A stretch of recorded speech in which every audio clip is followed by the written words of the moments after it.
Actually, my first love for art came in the form of photography. I was in ninth grade, and there was just in the neighborhood there were a couple fellows who were interested in black and white photography. So I was invited to pick up a camera and to be in their dark room and to learn about projection and exposing and developing, and I just took to it like water. I loved it. I became a photographer for the school Cauldron magazine, and we just went to town photographing, and it just became a natural love for me. And then I remember how I was gifted a darkroom, and and I went upstairs to the third floor and never came down. I ended up going to Case Western Reserve University for 4 years, and I had to earn my way a little bit, and so I was washing windows through school. After college, I was washing windows. I didn't know what to do with myself, but I remember a moment in time, and that was when I was pulling a squeegee across the window, and I remember the instant, and I saw my reflection in the glass, and it just occurred to me, it dawned on me right there that maybe I ought to try putting graphics on glass. So alternative photographic techniques onto glass became something that I was really enamored with, and I was on my path. I just remember my parents actually seeing an article in the paper about the Vietnam Veterans Memorial being built, and that they had selected Maya Lin as a designer, and they sent this to me. I was out in Denver at the time, and I saw that it was this large black granite wall, and that one of the requirements was to add 58,000 names to it.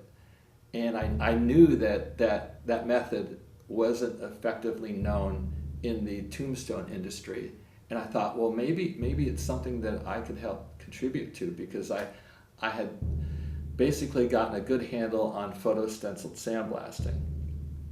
And so at the right moment, I called Maya Lin. I knew that she was in Athens, Ohio, and I got her mom on the phone, and she said, well, Maya's here, but she really doesn't want to talk to anybody. And I told her mom how I might be able to help her with her memorial, and then she changed her tune and got Maya on the phone. It turns out that it was exactly what they needed at the time, was that I came up with this technique, and this was a moment where it could be utilized in a very large way. And I made the prototypes for the Vietnam Memorial. They used my technique to do all the inscriptions of the 58,000 names, and so I was deeply involved in that process.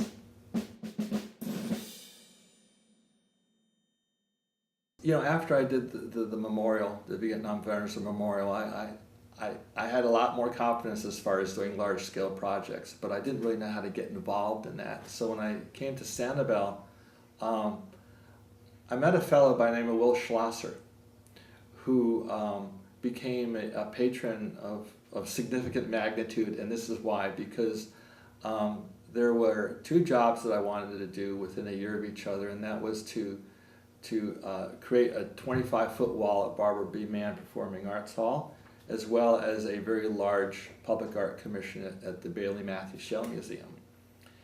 Both times I asked him if he could finance those projects, because they didn't have any funds for that, and he agreed to. So Will's generosity got me on the map with the belief that I could do large-scale projects for nonprofits and do fundraising on my own. And the same thing happened at Florida Gulf Coast University. I came to them, and actually they called me, they saw an article in the paper, but a relationship built, and one project after another led to public art and donor walls being combined, and it just became a natural to be able to decorate buildings for patrons who are gifting millions of dollars. Basically, my work down there is to honor folks who are very generous.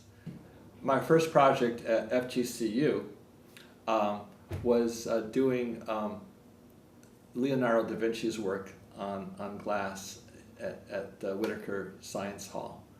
They just gave me free rein and asked me what I would like to do, and I just felt that reproducing some of his work, especially Vitruvian Man, where his outstretched arms are encompassing, that would be a perfect design in a science institution. Holmes Hall is the engineering school, and I was able to do a couple of different murals there.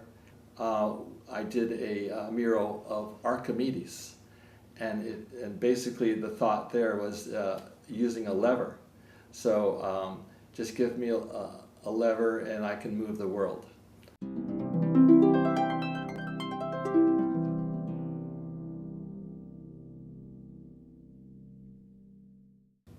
The music building. The abstract pattern that's flowing through there is very lyrical and musical, and it moves like perhaps a water symphony is what I always had in my mind, and that's why it's called Water Symphony.